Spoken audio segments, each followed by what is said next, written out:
असम में बाढ़ की स्थिति गंभीर बनी हुई है। यहाँ 50 से ज्यादा लोगों की जान चली गई है।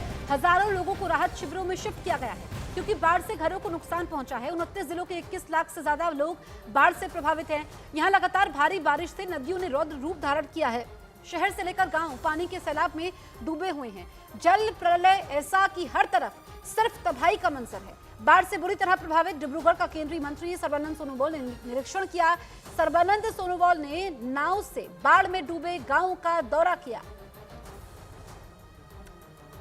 तो तस्वीरें आप तक पहुंचा रहे हैं असम से। आप देखिए कि किस तरीके से यहां पर बाढ़ से हालात बद से बदतर हो रहे हैं। अभी तक कई लोगों की मौत हो चुकी है और बाढ़ में जो गांव डूबे हुए हैं, ऐसे में असम के डिब्रूगढ़ में सर्बानंद सोनोवाल ने निरीक्षण किया, नाव के जरिए निरीक्षण किया। 21 लाख लोग ऐसे हैं जो बाढ़ से प्रभावित है।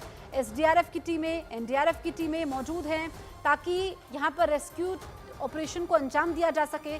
29 जिले प्रभावित हैं। अभी तक 52 लोगों की जान भी चली गई है। तस्वीर एक जैसी है, बाढ़ से हाहाकार है। असम के कई जिलों में भी बारिश का कहर टूटा। वहां जबरदस्त बारिश की वजह से 14 जिलों पर असर पड़ा। कई गांव डूबने की खबर आई। इंसान तो इंसान, असम में जानवर भी बाढ़ के कहर से नहीं बचे, क्योंकि असम के काजीरंगा नेशनल पार्क का करीब 25% हिस्सा बाढ़ के पानी में डूब गया। इस वजह से जानवर भी परेशान हो गए। काजीरंगा नेशनल पार्क के आसपास तो सिर्फ पानी ही पानी दिखा, क्योंकि असम में ब्रह्मपुत्र नदी खतरे के निशान से ऊपर पहुंच गई। नतीजा यह हुआ कि करीब 90,000 लोगों पर असर पड़ा, क्योंकि 80 से ज्यादा गांव डूब गए और करीब 2,500 हेक्टेयर में बोई गई फसल बाढ़ की भेंट चढ़ गई। और आगे भी असम में राहत मिलने की उम्मीद कम ही नजर आई, क्योंकि मौसम विभाग के मुताबिक 4 से 6 जुलाई के बीच असम में हाहाकार मचाने वाली बारिश होगी और इससे असम की ब्रह्मपुत्र नदी और खतरनाक रूप ले सकती है। मौसम विभाग ने जबरदस्त बारिश का अलर्ट जारी कर दिया और यह अलर्ट केवल असम के लिए नहीं बल्कि देश के कई राज्यों के लिए जारी किया गया। और अनुमान लगाया गया कि अगले 4 से 5 दिन देश के कई हिस्सों में हाहाकारी बारिश हो सकती है, क्योंकि मॉनसून पूरे देश में आ चुका है। और इसकी वजह से कहीं पहाड़ खिसक गया तो कहीं जल भराव हो गया।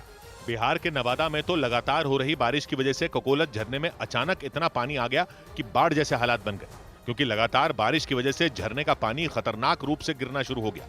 इसके बाद मुंबई के पास लोनावला में हुई घटना याद आ गई। माना जा रहा है कि लोनावला वाली घटना की वजह से ककोलत झरने के पास लोगों की आवाजाही रोक दी गई थी, क्योंकि मौसम विभाग के मुताबिक अगले 4 से 5 दिन में बारिश की रफ्तार और बढ़ सकती है और उत्तर प्रदेश, बिहार, राजस्थान और मध्य प्रदेश में आसमान से आफत बरस सकती है। इसके अलावा जम्मू, उत्तराखंड और हिमाचल प्रदेश जैसे पहाड़ी राज्यों में हालात और बिगड़ सकते हैं। हिमाचल के मंडी, सोलन और ऊना जैसे इलाकों में तो लोगों को खास तौर पर सावधान किया गया, क्योंकि मौसम विभाग के मुताबिक हिमाचल के इन इलाकों में बाढ़ आ सकती है और वैसा ही हाल हो सकता है जैसा पिछले साल मंडी में हुआ था। इसलिए मौसम विभाग ने लोगों को पहले ही सावधान कर दिया। उत्तराखंड में लगातार बारिश होने से नदियों का जलस्तर बढ़ चुका है। देहरादून में हुई भारी बारिश के बाद यहां पर टापू पर 10 पर्यटक फंस गए, जिसके बाद एसडीआरएफ की टीम मौके पर पहुंची। रस्सी की मदद से पर्यटकों का रेस्क्यू किया गया। आप देखिए कि कैसे लोग यहां पर फंसे हुए हैं और गुच्चू पानी के पास टापू पर ये पर्यटक फंसे हुए थे। एसडीआरएफ की टीम मौके पर पहुंचती है, पर्यटकों का रेस्क्यू किया गया, रस्सी की मदद से इनको निकाला गया। भारी बारिश के बाद ये लोग टापू में फंस गए थे और आप देखिए कि कैसे यहाँ पर इनको सुरक्षित बचाया जाता है रस्सी के जरिए। तो यहाँ पर जो पर्यटक हैं, ऐसे इलाकों तक पहुँचना भी इस वक्त मुश्किल भरा होता है, जान पर आफत वाला होता है, क्योंकि लगातार बारिश हो रही है। अभी तो मानसून की शुरुआत है। ऐसे में मौसम विभाग का अलर्ट है कि स्थिति खराब हो सकती है, तो सावधानी बरतनी चाहिए। और ये खुशकिस्मत थे पर्यटक जिनकी जान बच गई।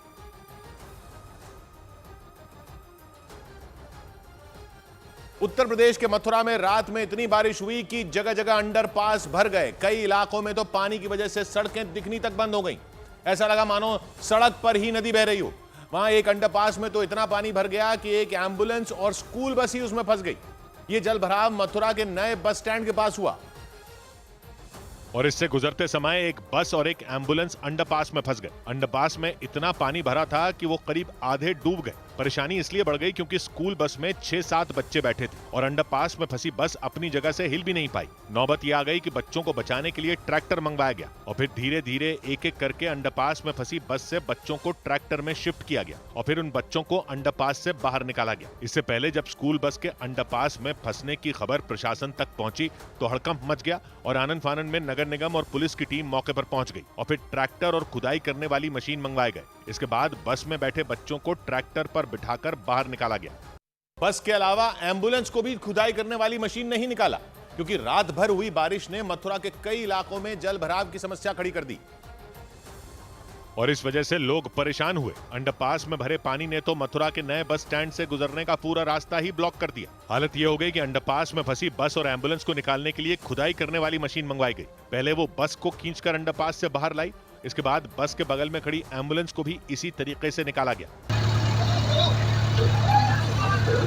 इस पूरी जद्दोजहद के बीच वहां से आने जाने वाले लोग कमर तक भरे पानी से निकलने को मजबूर हुए। कुछ ऐसा ही उत्तर प्रदेश के सीतापुर में भी हुआ। वहां लगातार 2 दिन से हो रही बारिश की वजह से एक घर के आसपास इतना पानी भर गया कि पूरा परिवार ही फंस गया और बाद में पुलिस को मदद के लिए पहुंचना पड़ा और जैसे तैसे परिवार के लोगों को सुरक्षित निकाला गया। राजधानी जयपुर में रात में इतनी बारिश हुई कि कई इलाकों में घुटनों तक पानी भर गया, जगह जगह जाम लग गया।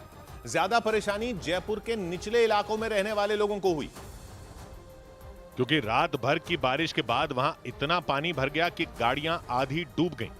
जयपुर के निचले इलाकों में बारिश के बाद पानी इस तरह बहता दिखा मानो कोई नदी बह रही हो, क्योंकि जबरदस्त बारिश के बाद ऊपरी हिस्सों से बहता हुआ पानी जयपुर की निचली बस्तियों में घुस गया। हालत इतनी खराब हो गई कि लोगों को मजबूरी में इस पानी से गुजरना पड़ा। बाइक पर बैठा एक आदमी भी कमर तक भरे पानी में घुस गया और धीरे धीरे आगे बढ़ा। जयपुर के शास्त्री नगर और भट्टा बस्ती इलाके का तो ऐसा हाल हो गया कि संभलकर नहीं चलने पर बारिश का पानी जानलेवा हो सकता था। बस अड्डे पर तो और भी बुरा हाल दिखा क्योंकि यात्रियों से भरी बस जल भराव की वजह से फंस गई और उसमें बैठे लोग परेशान हो गए। आसपास खड़ी बसों का भी यही हाल दिखा क्योंकि वो भी जल भराव की वजह से फंस गईं और आगे नहीं बढ़ पाईं। मौसम विभाग ने आने वाले कुछ दिनों तक जयपुर में जबरदस्त बारिश का अनुमान लगाया, यानी रात भर हुई बारिश से बेहाल जयपुर के लोगों के लिए खतरे की घंटी बज गई। Patanjali Dant Kanti fresh active gel, extra freshness का ये है नया नाम। हाथरस हादसे पर तेज हुई सियासत। भगदड़ में घायल और मृतकों के परिवार से कुछ देर में मुलाकात करेंगे राहुल गांधी।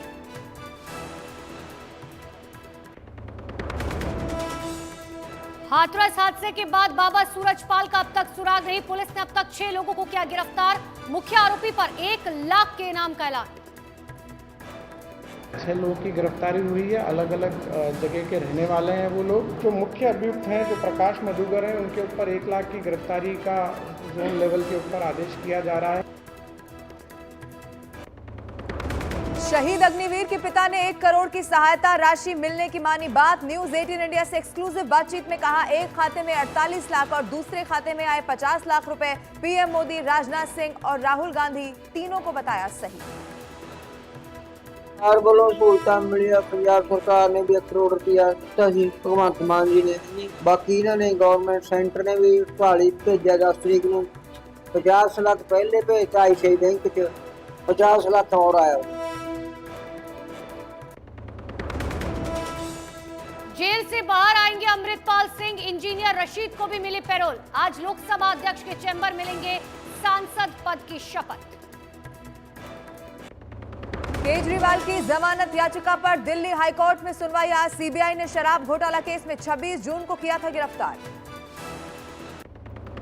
5 महीने बाद हेमंत सोरेन फिर बने झारखंड के मुख्यमंत्री। जेल से निकलने के बाद फिर ली मुख्यमंत्री पद की शपथ।